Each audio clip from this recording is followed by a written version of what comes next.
Okay, welcome back. This will be the second video today in which we will be covering Edwin and his brand new costume for the Halloween event that has come out. What is this guy doing? Is he going to be worth shooting for? I honestly liked the first version of Edwin when he came out 2 years ago. I'm hoping that just updating his stats is enough to make him viable, but let's take a closer look. So, to start things out, we have a new class for Edwin, and he will now be a cleric. I do like clerics. I think they have one of the most versatile abilities. It protects them from mana reductions and stopping their special and stuff like that. So like very cool to have the cleric class. Then a reminder of the family bonus for these characters. We have a 3, 6, and 9% increase to mana generation based off the number of heroes that you stack from the Halloween family. So it is nice to get that little additional mana boost. It can be very helpful when stacked with troops, etc., to possibly push them up another tier. So don't underestimate how valuable that could be in the right situations. Then down here in the passive department, we have Steal Buff. When this character casts their special skill, they have a 65% chance to steal the newest Dispellable buff from a random enemy that has buffs. If no enemy has buffs, it deals 150% damage to all enemies. Okay, so this is kind of a weird passive in the fact that, like, I understand the steal buff is supposed to be the cool part of this. But if I'm being honest, it's only a 65% chance to steal one buff from one random enemy. I honestly don't know if I'm more excited about doing 150% damage to all enemies instead. Like, if they don't have buffs up and you do the 150% damage and you add that to the fact that Edwin's already a hit all, I know that from his first character, he'd do possibly 415% damage to all enemies at fast speed.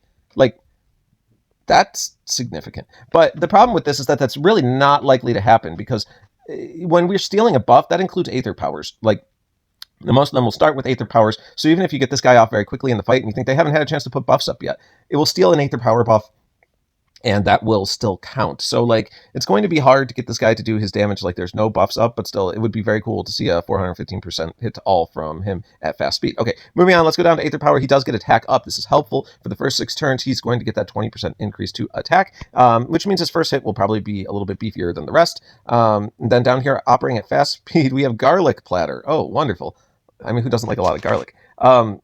I don't know, though. If this guy's a butler and he's serving vampires, why is he serving them garlic? That is a fair question. And I mean, at that point, we just have to figure that out. So then we also have, at fast speed, deals 265% damage to all enemies. The attack bypasses defensive buffs. All enemies can't get their status ailments cleansed or reallocated by special skills for 3 turns.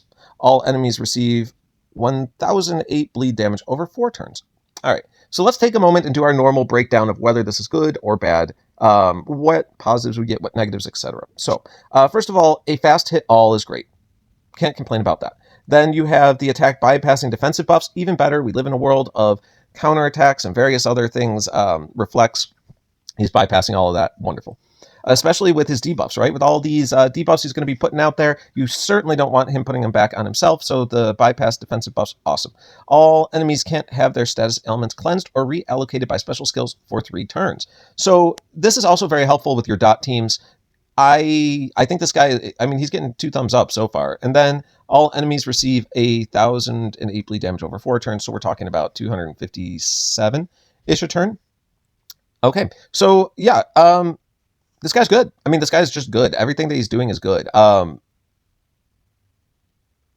mean, I might even be willing to give this guy a 9 out of 10. Like, Edwin's costume with these new stat increases, with everything that he's doing, the bypassing the defensive buffs, the hitting all, the making things uncleansable, giving his own dot on top of everything else. The cleric class, I think, was an upgrade. Like, everything here is great. I'm going to give Edwin a 9. He's probably the more exciting of the new featured options that they gave us out of this regular Halloween portal. So, congrats to anyone who pulls this guy. I think he will be a great addition to your roster. Now we have a whole bunch more videos to do for these brand new Sanguine event characters as well. So I will catch you there.